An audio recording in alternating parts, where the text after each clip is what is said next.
Perfect. So this is one of the more recent evaluations that we completed in 2024, and we're now in the kind of dissemination phase, just writing up some papers and disseminating the outputs. So just to set the scene, so what was the problem?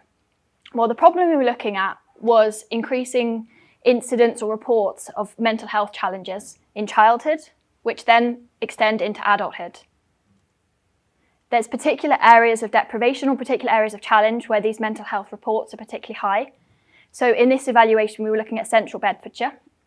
And in Central Bedfordshire, there's particular pockets of deprivation where there was particularly high levels of reported mental health issues. And in particular, there was deterioration in some of the most important mental health and wellbeing indicators, which included suicide and self-harm. So this graph here just indicates that there was an increase in suicide by age and sex from 10 years old up to 24 years old from 2012 through to 2019 and 2022. Alongside these issues of increased mental health challenge, there's also declines in school pupils being less likely to report high levels of resilience and happiness. So here again, we've got primary year 6, or I think that's 10, in Central Bedfordshire, children mentioning that their resilience was low. So in 2015, it was approximately 31% of the students said they had high resilience, whilst in 2023 that had dropped to 23%. The same was true in years 8 and 10, again in Central Bedfordshire, where in 2015 it was approximately 17%, and in 2023 that had dropped down to 11%. So with that in mind and that challenge in the case, what were we evaluating? So we were evaluating a complex intervention that combined 4 different components. So we had an upskilling the workforce component, which was looking to support school staff, voluntary sector, charities, and supporting them to understand how best to support young people with mental health challenges. There was a wellbeing navigator service, which offered one-to-one support for young people in the community. That was delivered across 8 weeks. And in third spaces, so in spaces where the young people could choose to go. So it wasn't at school, it wasn't at home. It could be in a cafe, a library, a community centre. There was also building resilience in educational settings. So that was building off that statistic that we had in the first slide, looking at that reducing levels of resilience in young people. And this was supporting, again, teachers and staff in colleges and schools, supporting them to understand how better to support their students in their school settings. And then there was also the community collaboration hubs.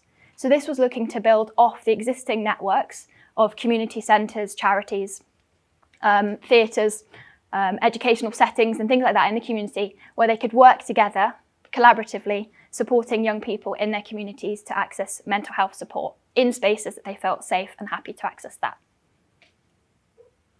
So the aim of the intervention itself was to improve the mental health of young people in Central Bedfordshire, where the young people were most in need.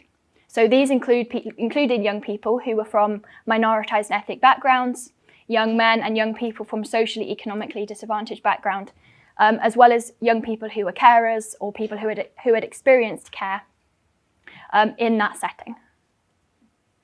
And so what did we learn from this evaluation?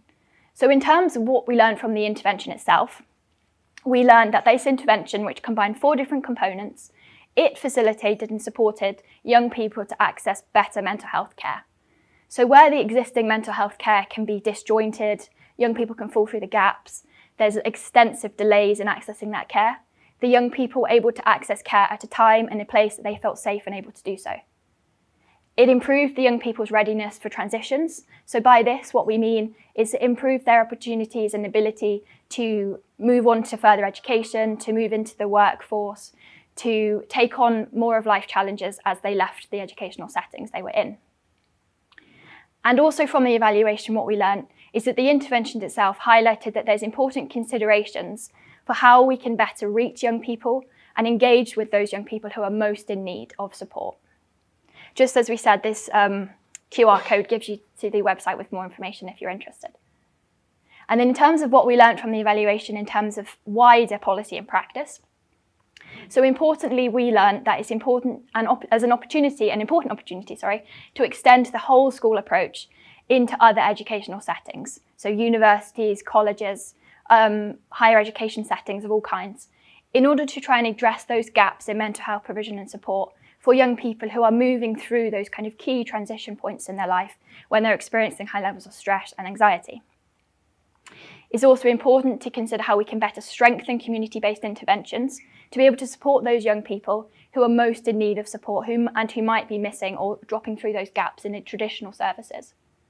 And finally, we understood and we learned that it's important to design future mental health interventions with the young people who are going to be accessing that care and accessing that support, and alongside and with existing and robust evaluation frameworks to help services, intervention policymakers and local governments to understand how and why an intervention may have worked.